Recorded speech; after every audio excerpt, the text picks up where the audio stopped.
اعوذ باللہ من الشیطان الرجیم بسم اللہ الرحمن الرحیم۔ اب جو پہلے دو رکوع ہیں اس سورہ بقرہ کے، ان کے بارے میں تعویل عام اور تعویل خاص کا ایک بڑا بنیادی فرق ہے جو نوٹ کر لینا چاہیے۔ جس وقت یہ سورت نازل ہو رہی ہے، میں عرض کر چکا ہوں کہ 12 سال ہو چکے تھے حضور کو اپنا فریضہ نبوت و رسالت ادا کرتے ہوئے۔ ایک جماعت اچھی بھلی تیار ہو چکی تھی جنہوں نے حضور کی دعوت پر لبیک کہا، ایمان لائے اور آپ کی تعلیمات پر عمل کیا۔ وہ ایک گروہ موجود تھا، یہ ابو بکر ہے، یہ عمر ہے، یہ عثمان ہے، یہ طلحہ ہے، یہ زبیر ہے، یہ عبد الرحمن بن عوف ہے، یہ مصعب بن عمیر ہے، دیکھ لو۔ اور ایک گروہ وہ تھا کہ جو حق کو جان کر پہچان کر محض اپنی ضد اور ہٹ درمی کی باعث وہ کفر پر آ گیا تھا۔ اور اب ایک تیسرا گروہ پیدا ہو رہا تھا مدینے میں آ کر، وہ ابھی ایمبریونک سٹیج میں ہے، کہ جو داعی ہے، مدعی ہے کہ ہم مانتے ہیں لیکن حقیقت میں نہیں مانتے۔ یہ 3 قسم کے گروہ دنیا میں ہمیشہ پائے جائیں گے، ہمیشہ۔ اب اسے میں اس کو لا رہا ہوں تعویل عام کی طرف۔ جب بھی کبھی کوئی دعوت اٹھے گی انقلابی، ایک ہوتا ہے واعظ و نصیحت، ٹھیک ہے، جس نے بھی فائدہ اٹھایا اٹھا لیا۔ ایک ہوتی ہے دعوت انقلابی، وہ انقلابی دعوت کا ہدف ہوتا ہے نظام کو بدلنا۔ نظام بدلتا ہے تو ظاہر بات ہے کہ جو لوگ اس نظام میں جن کے ویسٹڈ انٹرسٹ ہیں اور جن کو پریولیجز حاصل ہیں، جن کے مفادات ہیں، وہ تو لازماً اپنے نظام کا تحفظ کریں گے۔ ٹکراؤ ہوگا، تصادم ہوگا، تصادم میں جانی نقصان بھی ہوگا، مالی نقصان بھی ہوگا۔ یہ گویا کہ کسی انقلابی دعوت کے لوازم ہیں۔ اگر یہ شے نہ ہو تو ان دعوت انقلابی ہے ہی نہیں۔ اس اعتبار سے ہر انقلابی دعوت کے جواب میں 3 طبقے پیدا ہو جاتے ہیں۔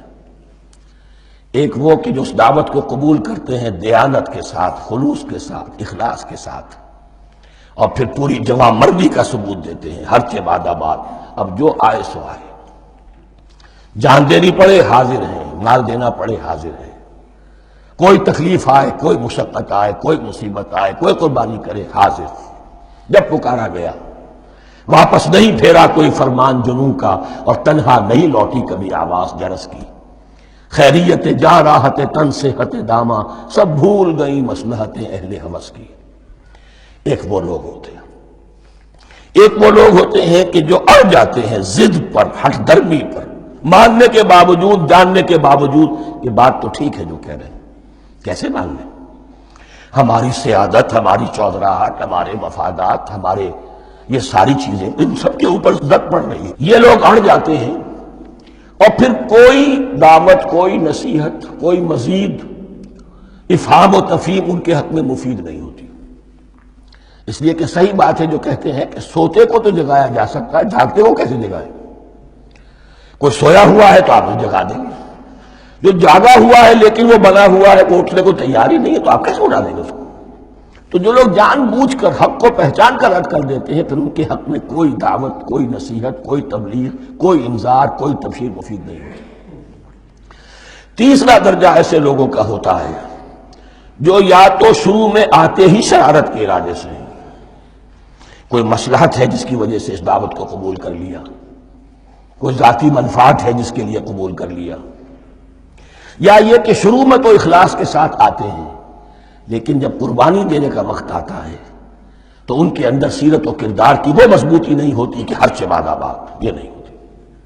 وہ پھر ڈگمگاتے رہتے ہیں، کبھی کچھ چلے پھر کہیں ٹھٹک کر رہ گئے، پھر کہیں کچھ چلے پھر ٹھٹک کر رہ گئے۔ یہ تیسرا طبقہ ہے کہ جو کہتا ہے، دعوی مدعی ہے کہ ہم نے مانا ہے، قبول کیا ہے، بات ٹھیک ہے، کچھ تھوڑا بہت چلتے بھی، لیکن جہاں مشکل آئی چھٹک کر کھڑے ہو گئے، اوندھے منہ گر پڑے۔ یہ تیسرا طبقہ ہے۔ اس کے لیے لفظ ہمارے ہاں منافقین بھی ہے، لیکن اس رکوع میں آ کر، ابھی ان 4 رکوعوں میں نہیں بلکہ سورہ بقرہ میں مکمل میں بھی کہیں نفاق کا لفظ نہیں آیا ہے، اس لیے کہ اسے مرض سے تعبیر کیا گیا۔ یہ مرض ہے ایک، اور اس مرض کے ذریعے سے لوگوں کے اندر جو ہے وہ ایک نفاق کا بیج پڑ رہا ہے، جو ظاہر ہوگا تو منافقت پوری کی پوری کھل کر سامنے آ جائے گی۔ روگ ہے انسانی شخصیت کا۔ اس حوالے سے وہ تیسری، اور یہ چونکہ اہم ترین حصہ تھا اور یہ مرض اب شروع ہو رہا تھا، مدینے میں، مکے میں نہیں تھا، لہذا زیادہ تفصیل سے اس کے بارے میں گفتگو ہوئی۔